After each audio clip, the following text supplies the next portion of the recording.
इस कार्यक्रम के पुण्यार्चक है श्री कंवर लाल जी, महावीर प्रसाद जी पाटनी, आर के ग्रुप, मदनगंज, किशनगढ़, राजस्थान।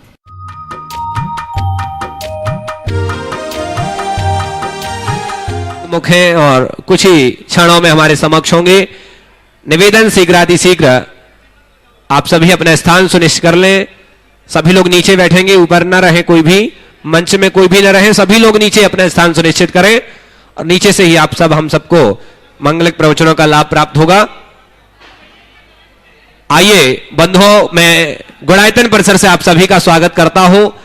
आप सबको इंतजार है पूज्य गुरुदेव के मांगलिक प्रवचनों का, प्रातःकालीन मंगल प्रवचनों का। बंधुओं, जैसा कि आपको विदित है, प्रतिदिन लोग गुणायतन से जुड़ रहे हैं, अपने जीवन की सर्वश्रेष्ठ अपनी चंचला लक्ष्मी का सदुपयोग कर रहे हैं। मैं निवेदन करूंगा, यदि आज तक आप नहीं जुड़े हैं गुणायतन से तो आज ही जुड़ जाइए। नीचे जो नंबर चल रहे हैं, नंबरों में आइए। हमारे बीच में मांगलिक क्रिया श्री प्रशांत जी पाटनी, प्रखर पाटनी, निशा, सिद्धि, किरण पाटनी, समस्त पाटनी परिवार बेंगलोर, रायपुर से हमारे बीच में है। और साथ ही एक और हमारे बीच में मांगलिक क्रिया पुण्यार्जक आलोक कुमार जी, शैलेंद्र कुमार जी, निकाडो टाउजर परिवार इंदौर से हमारे बीच में आए। गुरुदेव के चरणों में नमन वंदन करें, आशीष प्राप्त करें और साथ ही मांगलिक क्रिया संपन्न करेंगे। आइए, निवेदन करूंगा, प्रशांत जी पाटनी, प्रखर पाटनी, निशा, सिद्धि, किरण पाटनी, समस्त परिवार बेंगलोर बुझाएं और चित्र नावण की मांगलिक क्रिया संपन्न करें। आप भी चलिए, साथ ही इंदौर से हमारा जो परिवार वो भी जाए और चित्र नावण की मांगलिक क्रिया संपन्न करेंगे। विद्यासागर विश्ववंद श्रमणम भक्त्या सदा संस्तुवे सर्वोच्चम यमुनम विनम्य प्रणमम सर्वार्थ सिद्धि प्रदम। दीपन करें। ज्ञान ध्यान तपो विरक्त मुनिपम विश्वासयम साकारम श्रमणम विशाल हृदयम सत्यम शिवम सुंदरम विद्या गुरु वंदनम।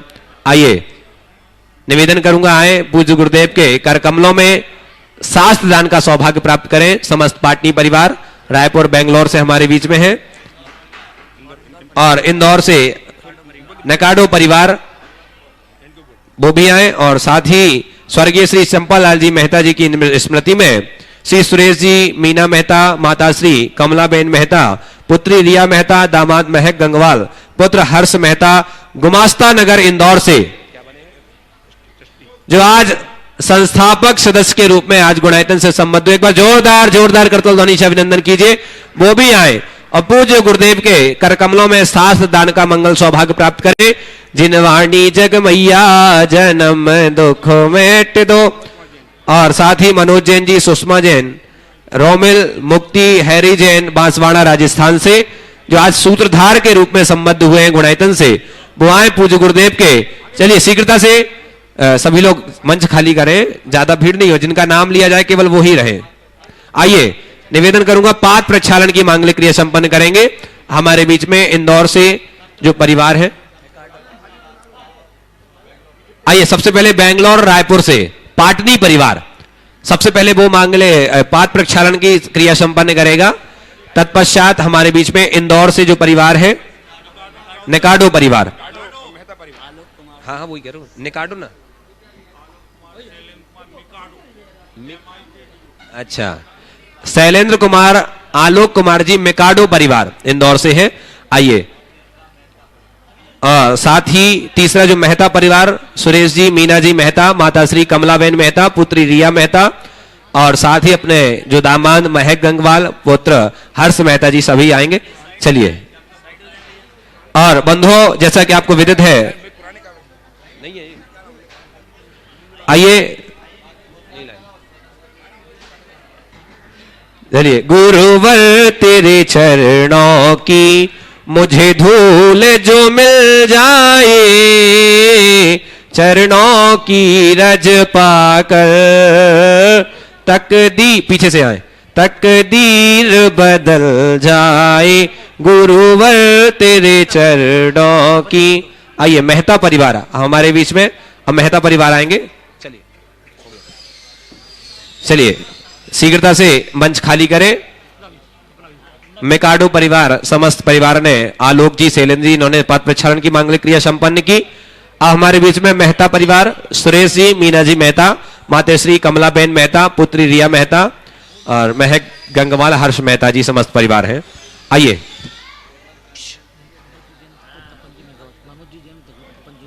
और मनोज जी जैन और तपन जी वो भी आए। जल्दी आओ, आगे आओ, आप आगे आओ जल्दी। वो आए नहीं है, दूसरा कागज ले आओ। नहीं नहीं मुझे पता नहीं था, मैं कभी भी आ गया। अब आगे ध्यान रखो। आइए ये मांगलिक क्रिया संपन्न हो रही है और मैं निवेदन करूंगा बंधुओं, जैसा कि आपको पता है विदित है प्रतिदिन लोग गुणायतन से जुड़ रहे हैं। मैं निवेदन करूंगा यदि आज तक आप नहीं जुड़े हैं गुणायतन से तो आज ही जुड़ जाइए और नीचे दिए जो नंबर है उनमें संपर्क कीजिए। गुणायतन से जुड़ी हुई निर्माणकारी योजनाओं से अवगत होते हुए अपने जीवन का सर्वोत्कृष्ट लगाने का प्रयास करें ताकि आपकी आने वाली पीढ़ी गर्व के साथ कह सके कि हमारा गुणायतन बंधु निश्चित ही एक ऐसा अनूठा कीर्तिमान पूज्य गुरुदेव की परिकल्पना का ये परिणाम है जो युग युगांतर तक जिन शासन की पताका लहराएगा। शीघ्रता से मंच खाली करें। तो आप सभी से निवेदन, साथी बंधुओं, प्रतिदिन मासिक शानधारा और नित्य शानधारा के पुण्यार्जक बनने के लिए आप मात्र 5 लाख रुपए की राशि में आप नित्य शानधारा पुण्यार्जक और 51,000 रुपए की राशि में नित्य मासिक शानधारा के पुण्यार्जन का लाभ ले सकते हैं। आप नीचे दिए नंबर पर संपर्क करें, अपने सपरिवार नाम प्रेषित करें ताकि आपके नामों का घोषणा हो सके। चलो भैया क्या कर रहे हैं, चलिए सब चलिए।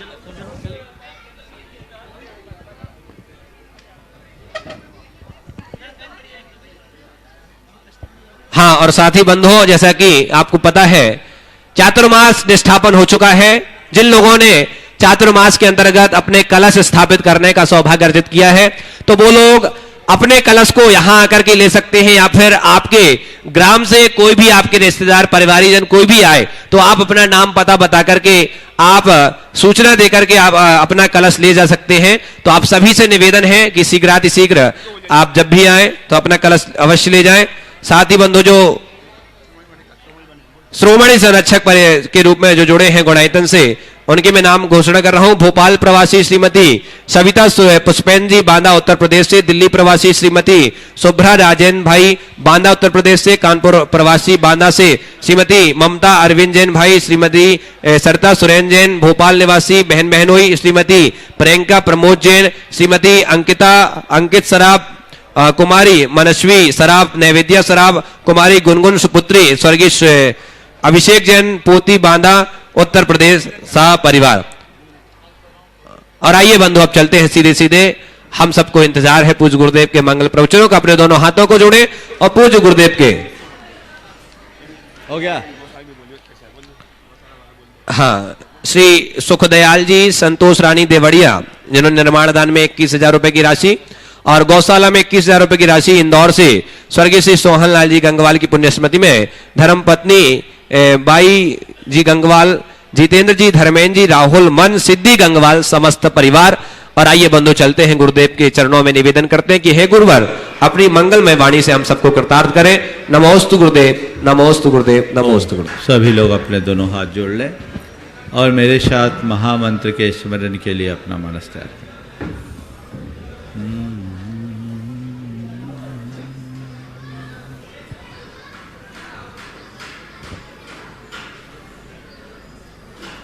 नमो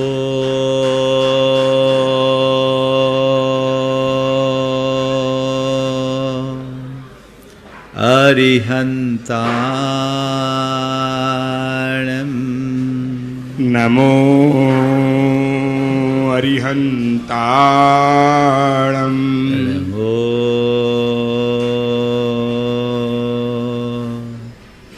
सिद्धाणं, नमो सिद्धाणं, नमो आयर्याणं, नमो आयर्याणं, नमो उवध्यायाणं, नमो स्वच्छायाणम् नमो लोये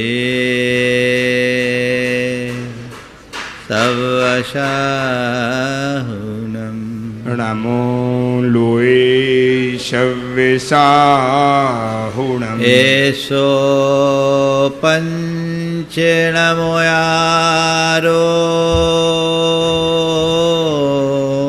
एषो पञ्चनमो यारो सर्वपावपणाशिनो सव्यपावपणाशिनो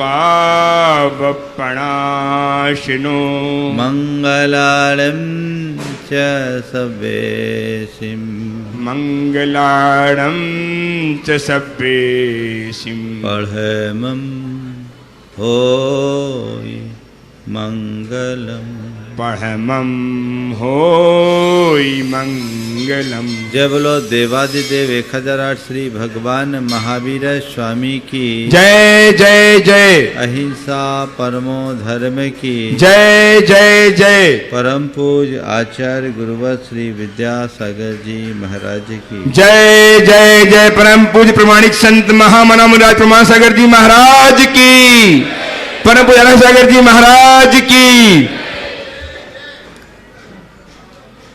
व्रतों के माध्यम से हमारे वृत्तियों का परिष्कार होता है। व्रत आराधन ही हमारे आत्म उद्धार का मार्ग है। बिना व्रताचरण के कल्याण असंभव है। आज तक जिन्हें भी मुक्ति मिली है वे सब व्रतों के माध्यम से ही मुक्त हुए हैं। उक्त आशय की बात विगत दिनों से आप सबके बीच चल रही है। आचार्य कुंद कहते हैं, व्रती बनो, महाव्रती बनो, और कदाचित महाव्रती न बन पाओ तो कम से कम अनुव्रती तो बनो। अनुव्रतों के क्रम में 5 अनुव्रतों की चर्चा विगत दिनों आप सबके बीच विस्तार से हुई। उन अनुव्रतों के अतिरिक्त 3 गुणव्रत और 4 शिक्षा व्रत भी श्रावक धर्म में अत्यंत आवश्यक है। आज से क्रम उन्हीं का चल रहा है। पहले मैं गाथा लेता हूँ और उसके बाद आज की चर्चा पर विशेष बातें। दिशि विदिश मान परमम अनठ दंडस्य बज्जियम विदियम भोगोपभोग परिमा इमेव गुणव्ययात तिदियम। 3 गुणव्रत है, दिग्व्रत, अनर्थ दंड त्याग व्रत और भोगो भोग परिमाण व्रत। कह रहे हैं कि तुम दिशा विदिशा का परिमाण करो, अनर्थ दंड से बचो और भोग उपभोग का परिमाण करो। ये 3 गुणव्रत जिनसे अनुव्रतों का विकास हो, अनुव्रतों में निखार हो, ये गुणव्रत कहलाते हैं। आजकल लोगों के जीवन में इन सब बातों का स्थान कम दिखता है। अपनी अंतहीन आकांक्षाओं को सीमित करने के लिए व्रतों के बंधन में बंधना अत्यंत आवश्यक है।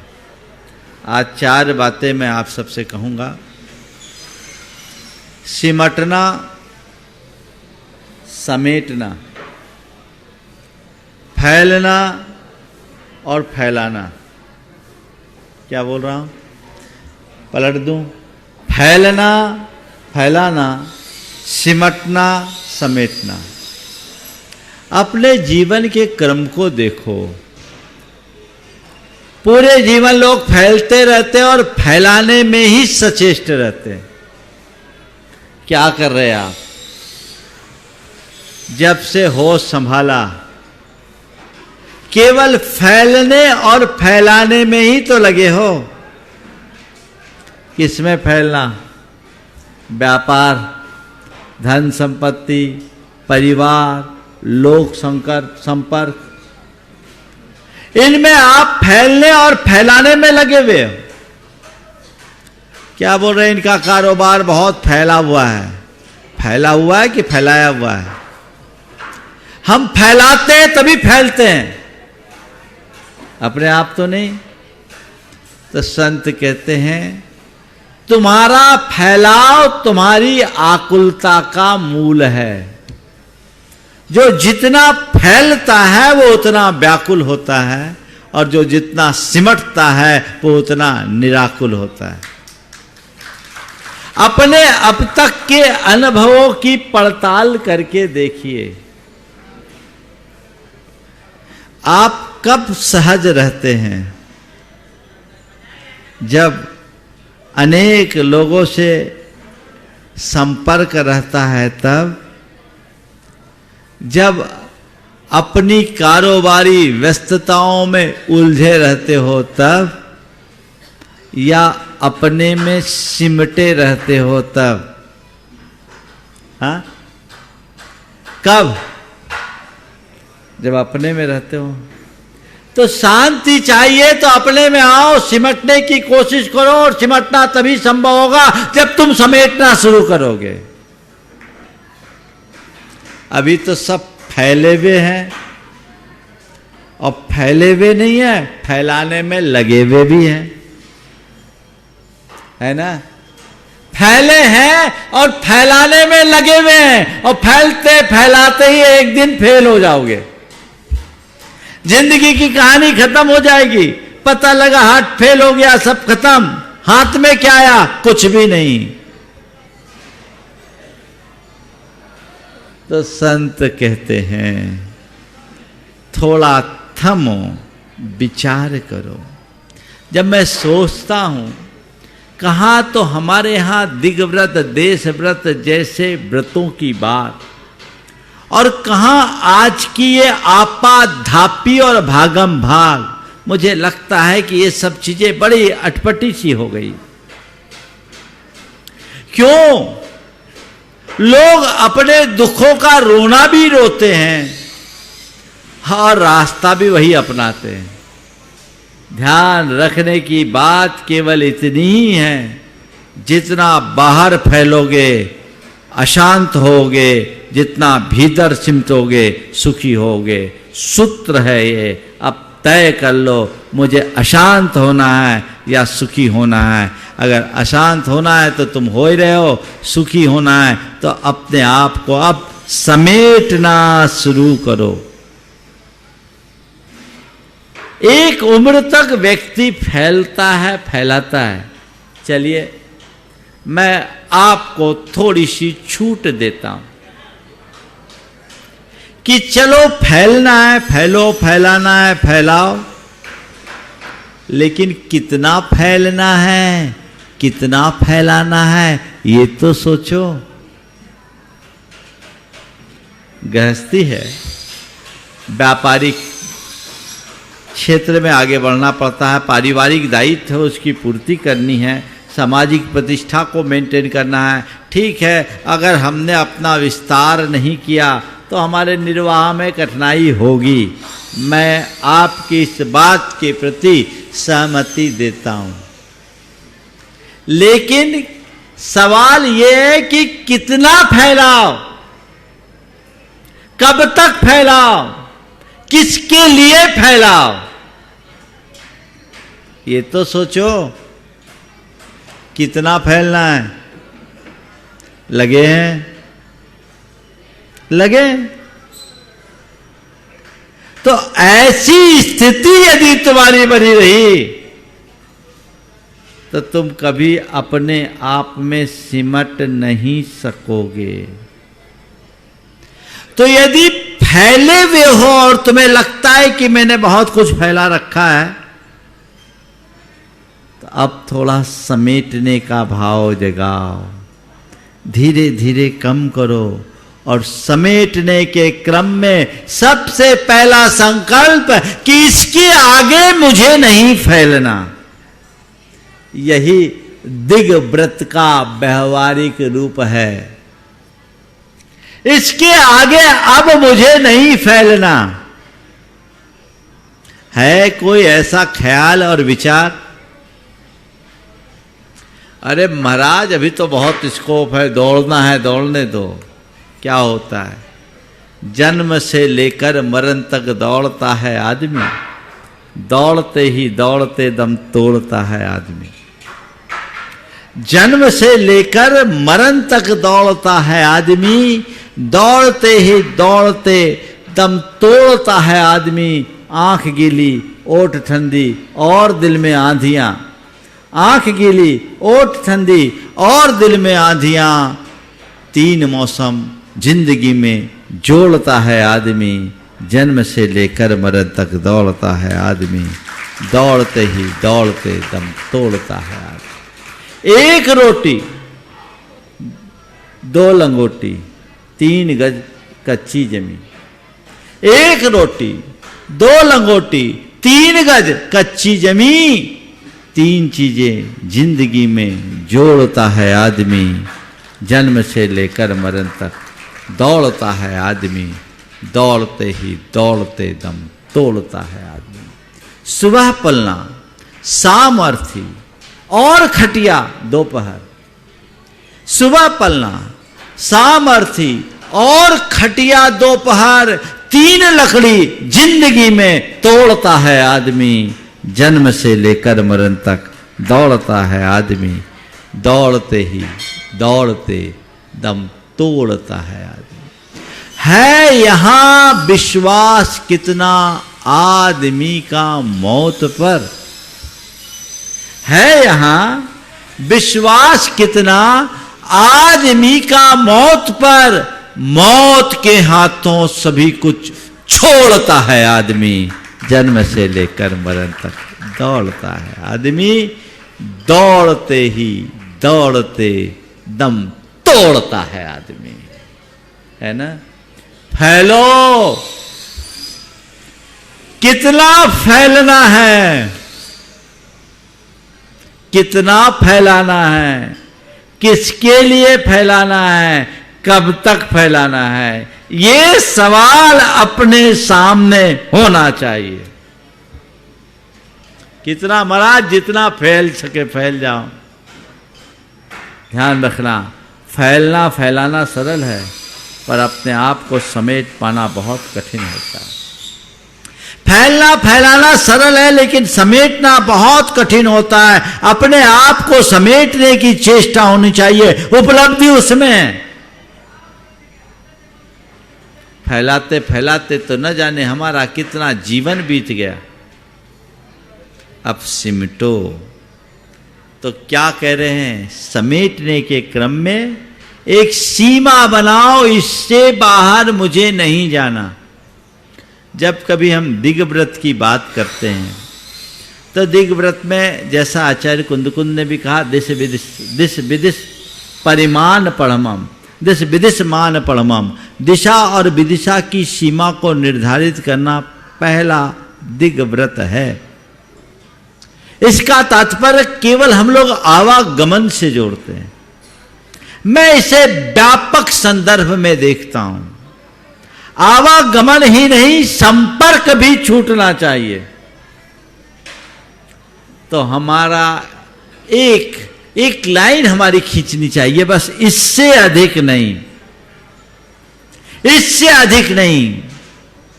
अब मुझे यहां रुकना है, अब इससे और आगे नहीं। संत कहते भैया कहीं रुको, कभी रुको, कुछ तो रुको, बस दौड़ दौड़ दौड़ दौड़ ही क्यों? कितना, जितना आवश्यक है, जितना अपेक्षित है, उतने की एक सीमा बनाओ और एक घेरा खींच लो कि मेरा संसार अब इतने के भीतर ही है, इससे बाहर मुझे कोई लेना देना नहीं है। तुम्हारे मन की आकुलता कम होगी कि नहीं होगी? हाँ, बड़ी कम होती है। मेरे संपर्क में एक युवक, वो अमेरिका में रहा, 10 साल एक मल्टीनेशनल कंपनी में काम किया, IITian था। उसके बाद वो भारत आ गया। भारत आने के बाद उसे एक बड़ी कंपनी का ऑफर आया, बड़ी अपॉर्चुनिटी थी, और वो उस कंपनी में उसको एक अच्छा स्टेक दे के बुला रहे थे। उसने उस ऑफर को नामंजूर कर दिया, अस्वीकार कर दिया।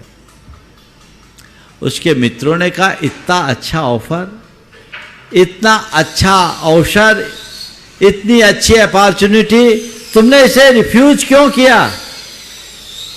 उसने कहा, मुझे उसकी जरूरत नहीं। बोले क्यों? मुझे उसकी जरूरत नहीं, मैंने तय कर लिया कि अब मैं जो भी कुछ करूंगा भारत में रह करके करूंगा, और उतने में मेरा काम चल जाएगा, मुझे ज्यादा की जरूरत नहीं है। लोगों ने कहा, भैया यहाँ इतना खटने की अपेक्षा तुम्हें वहां अवसर मिल रहा है, सब कुछ हो। बोले ध्यान रखो, पैसा मेरी प्राथमिकता नहीं है, शांति मेरी प्राथमिकता है। मैं कम में ही संतुष्ट हूं, अधिक की मुझे जरूरत नहीं। उसने उस ऑफर को रिफ्यूज किया, ठुकरा दिया, मुझे नहीं चाहिए। और आज वो दंपति बड़े खुश हैं, खुश हैं। बोलते महाराज, मैं कदाचित ऐसा कर लेता तो अभी भाग दौड़ ही मस्ती, अभी कम से कम हम इस बहाने इतना स्वाध्याय, सत्संग और धर्म लाभ ले रहे, वो तो ले पा रहे हैं, और ज्यादा होता तो हम पैसे ही कमाते। एक दिन पैसा कमा करके छोड़ के ही तो जाना होता, लेके थोड़ी जाना है। हम किस लिए इस होड़ में जिए? ये है दिग्व्रत। आप सबसे भी मैं कहता हूं, सवाल करो अपने मन से, कितना फैलना, कितना फैलाना, कितना संपर्क रखना, कैसा आवागमन करना। चल रहा है, चलने दो, ये ठीक नहीं। नौकरी पेशा वाले लोगों के लिए तो फिर भी थोड़ी गुंजाइश होती है, वो रिटायरमेंट के बाद फ्री हो जाते हैं। हालांकि फिर भी लोग असाइनमेंट ढूंढते हैं, पर बहुत आयत लोग रिटायरमेंट के बाद अपनी जिंदगी अलग तरीके से जीते हैं। लेकिन तुम व्यापारी लोग टायर्ड हो जाते हो, रिटायर होने का नाम नहीं लेते। संत कहते हैं, ऐसे ही फैलते रहोगे तो एक दिन थक कर मर जाओगे, कुछ भी हाथ नहीं लगेगा। इसलिए अधिक फैलाव नहीं, अब ठहराव होना चाहिए। ये ही है दिग्व्रत। आप लोग महाराज जी, आप कहें दिग्व्रत हम ले लें, तब फिर हम कहीं आ नहीं सकेंगे, जा नहीं सकेंगे, आवागमन सब सिमट नहीं जाएगा। बोले ठीक है, एक बार घूम आओ, फिर ले लो। जाने की गुंजाइश नहीं है, फिर भी लिए हुए हो तो क्या मतलब? जाना है, अरे तो अभी तो जिसका वीजा ही नहीं, पासपोर्ट ही नहीं, वो न कभी संभावना है, क्यों इतना संपर्क? आप लोगों के लिए मैं एक दिग्व्रत का सबसे स्थूल रूप बताता हूं, जो हर कोई ले सकता है, बड़ा सरल है। बता दूं? ये तय कर लो कि विदित विश्व से बाहर नहीं जाएंगे, विदित विश्व से बाहर नहीं जाएंगे। है ताकत तुम्हारे पास जाने की? इस दुनिया से बाहर जा सकते हो क्या? पर संकल्प है। विदित विश्व से बाहर नहीं जाएंगे, ये भी तो तुम्हारा एक व्रत है। पर अभी तो अपने मन के ख्यालों में न जाने कहां कहां पहुंच जाते हो, कोई हिसाब किताब नहीं, 3 लोक में विचरण करते रहते हो। अपने आप को समेटना है, अपने आप में सिमटना है। आध्यात्म का आनंद केवल तब ही घटित हो पाएगा, और कोई दूसरा रास्ता नहीं है। फैलते फैलते सब फेल हो जाएगा, हासिल कुछ भी नहीं हो पाएगा। इसे समेट लीजिए, सावधान रहिए, जागरूकता और तत्परता के साथ जिए, स्वयं के प्रति गंभीर बनिए। ये सबसे पहला सवाल अपने मन से पूछिए कि मेरे जीवन का मकसद क्या है?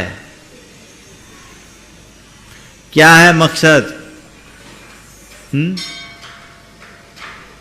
क्या है मकसद?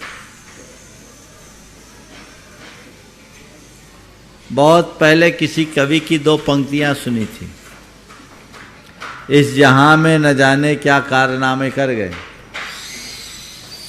इस जहां में न जाने क्या कारनामे कर गए। बीए किया, एमए किया, नौकर हुए, पेंशन मिली और मर गए। और क्या कर गए? तुमने अपने जीवन में और क्या किया? पैदा हुए, व्यापार सीखा, पैदा हुए, व्यापार सीखा, धन कमा बूढ़े हुए। पैदा हुए, व्यापार सीखा, धन कमा बूढ़े हुए और बंधुजन को सौंप कर धन इस जहां से चल दिए। और क्या किया? एक दिन तो चले जाओगे। तुम्हारा मकसद क्या है? यह स्पष्ट होना चाहिए। मेरे जीवन का मकसद ये है, ये हमारी धारणा में बैठनी चाहिए। क्या है मकसद? बोलो। हाँ, कोई मकसद नहीं है। हाँ, क्या मकसद है? कोई मकसद नहीं। कब तक पता लगेगा? जब परलोक पहुंच जाएंगे तब। जी रहे हैं कि जीने के नाम पर बस जिए जा रहे हैं, श्वास खोते जा रहे हैं। जब तक मनुष्य अपने जीवन के मूलभूत मकसद को नहीं समझ लेता, तब तक अपने जीवन को रूपांतरित नहीं कर सकता। उसके जीवन में कोई नव संकल्प प्रकट नहीं हो सकते और वो अपने जीवन को बदल नहीं सकता। अपने आप को अंदर से झकझोरने की जरूरत है, जागने की जरूरत है। नहीं, मेरे जीवन का मकसद केवल धन पैसा कमाना नहीं, मेरे जीवन का मकसद केवल गोरख धंधा में उलझ करके रहना नहीं, मेरे जीवन का मकसद केवल व्यापार धंधे में लगना नहीं, मेरे जीवन का मूलभूत मकसद अपने जीवन को सार्थक बनाना है, सफल बनाना है, सुख शांति और सुकून से जीना है। ये मकसद अगर जीवन का बन गया तो फिर कुछ कहने की जरूरत नहीं पड़ेगी। वो व्यक्ति फिर कहेगा नहीं भैया, अब मेरी प्राथमिकता कुछ और हो गई। जो व्यक्ति कारोबारी जीवन जीते हैं, उनके जीवन की एक ही प्राथमिकता होती है, जितना बने जोड़ो, जितना बने जोड़ो, जितना बने जोड़ो। और जो व्यक्ति अंदर से जुड़ जाता है, आत्मा के कल्याण की दृष्टि रखता है, उसकी प्राथमिकता बदलती है। वो कहता है जैसे बने सिमटो, जितना बने समेटो, है ना। अब लोग समेटने के नाम पर दूसरों का समेटना चाहते हैं, है ना। जितना समेट सको समेट लो, राम नाम जपना, पराया माल अपना, है ना। सबको समेट लो, नहीं, गैरों की मत समेटो, खुद को समेटने की कोशिश करो। अभी तक मैंने केवल फैलाव किया, अब मुझे लौटना है, अब मुझे लौटना है। कहां हो अभी? हकीकत में देखो तो अपने आप से सब बहुत बहुत दूर हैं। है खबर इसकी? बहुत दूर, कोई अता पता ही नहीं। अब वो दूरी कम होनी चाहिए। जब तक इस बात का एहसास होता है कि अब मुझे लौटना है, व्यक्ति के पास वक्त ही नहीं बचता, वो आदि बीच में ही रह जाता है। टॉल्स्टॉय ने एक कहानी लिखी, how much land a man required. Jinendra Kumar ji ने उसका अनुवाद किया, कितनी जमीन। आज के संदर्भ में एक बड़ी मार्मिक कहानी है। एक किसान था, उसके आंगन में एक फकीर आया। वहाँ किसान ने फकीर का आतिथ्य किया, उन्हें भोजन कराया। उसकी भक्ति से फकीर प्रसन्न हुए और पूछा, क्या करते हो? बोला, 2.5 बीघा जमीन है, जोतता हूँ, अपने अपने परिवार का पालन पोषण करता हूँ और आप जैसे संतों की रज लेकर अपने आप को कृतार्थ करता हूँ। फकीर ने कहा, तुम्हारे पास मात्र 2.5 बीघा जमीन है? बोले, हाँ। तुम बहुत गरीब हो, तुम बहुत गरीब हो। उसने पूछा, ये गरीब क्या होता है? ये गरीब क्या होता है? उसने कहा, जिसके पास कम जमीनें होती है वो गरीब होता है, और जिसके पास ढेर सारे जमीनें होती है वो अमीर होता है। बोला, अच्छा, कोई अमीर भी होता है जिसके, हाँ। बोले, जिसके पास ढेर सारी जमीन होती है? बोले, हाँ। सोचा और सच में वो आदमी गरीब बन गया, उसका चेहरे का रंग बदल गया। वो गरीब बन गया क्योंकि अमीर बनने की आकांक्षा उसके हृदय में प्रकट हो गई। उसकी मायूसी को देखकर फकीर ने कहा, बंदा, तूने मेरी सेवा की है, बंदे, तूने मेरी सेवा की है, मैं तेरी सेवा को व्यर्थ नहीं जाने दूंगा। तो एक काम कर, मैं तुझे एक मंत्र देता हूं,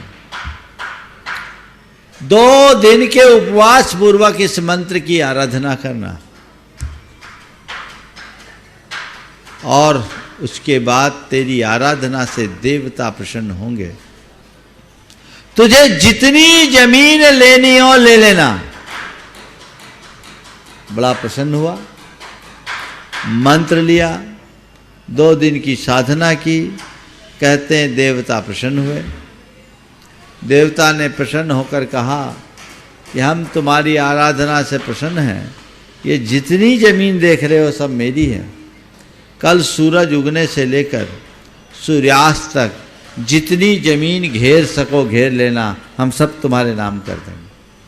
सूर्योदय से सूर्यास्त तक जितनी जमीन घेरोगे वो सब हम तुम्हारे नाम कर देंगे।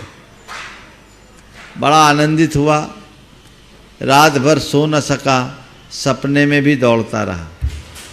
सुबह हुई, कुछ खाया पिया नहीं, क्योंकि खाने पीने के बाद दौड़ने में दिक्कत होगी। एक पानी का बैग जरूर अपने कंधे पे लाद लिया और दौड़ना शुरू किया। दौड़ना शुरू किया, थोड़ी देर में देखा कि बहुत थोड़े समय में बहुत आगे निकल गया, अभी तो बहुत जमीन है। वो और दौड़ा और दौड़ा और दौड़ा, एक पल को रुका नहीं, पानी पीने के लिए भी नहीं रुका, क्योंकि उतने में 2-4 डग जमीन कम हो जाती। दौड़ता गया, तब तक अचानक देखा कि दिन ढलने को है। उसे ख्याल आया मुझे लौटना भी है, उसे ख्याल आया मुझे लौटना भी है। वो लौटना शुरू किया, तब तक बहुत आगे निकल चुका था। धीरे धीरे लौटा, शरीर शिथिल हो चुका था, शरीर में शक्ति नहीं बची थी। उसी क्रम में उसने लौटना शुरू किया। लौटने के क्रम में अचानक उसे एक ठोकर लगी।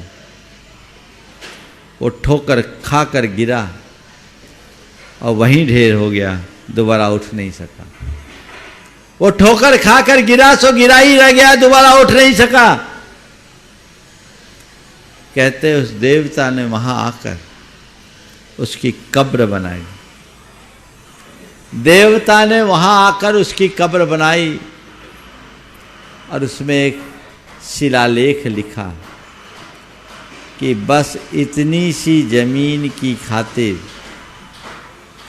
बस इतनी सी जमीन की खातिर ये आदमी जिंदगी भर दौड़ता रहा।